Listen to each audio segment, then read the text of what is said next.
Ang sarap kumita ng pera, no? Pero, alam mo ano yung mas masarap? Yung hindi lang ngayon ikaw okay, kundi sa mga susunod na araw, buwan, o taon.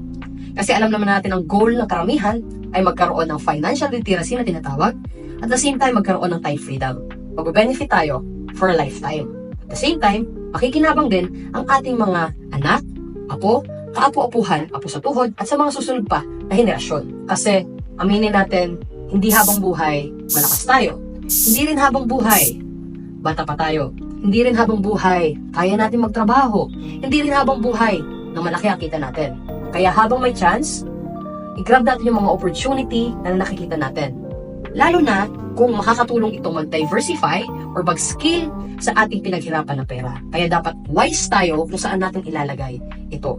Alam mo ba na isa sa pinakamabilis na paraan upang lumago ang ating pera? Sa isang real estate business. Lalo na kung prime.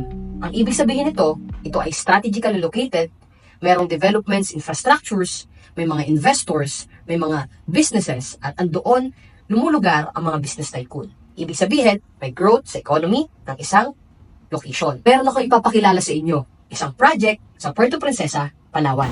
Ito ay si East Bay, ay strategically located sa Barangay San Miguel, Puerto Princesa, 5 minutes away sa Puerto Princesa International Airport. At i-offer indoors itong project sa mga investors at the same time sa mga young professionals at sa mga couple na naghahanap ng isang investment property dito sa Pilipinas. Si East Bay ay isang booming area kung saan magandang maglagay ng isang investment property sa Palawan. Ang tanong, bibili ka ba ng isang property habang afford mo pa?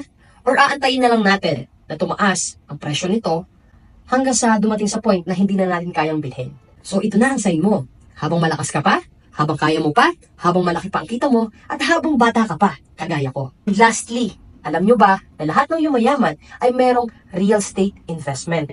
Sabi nga, the best investment on earth is earth. And what are you waiting for?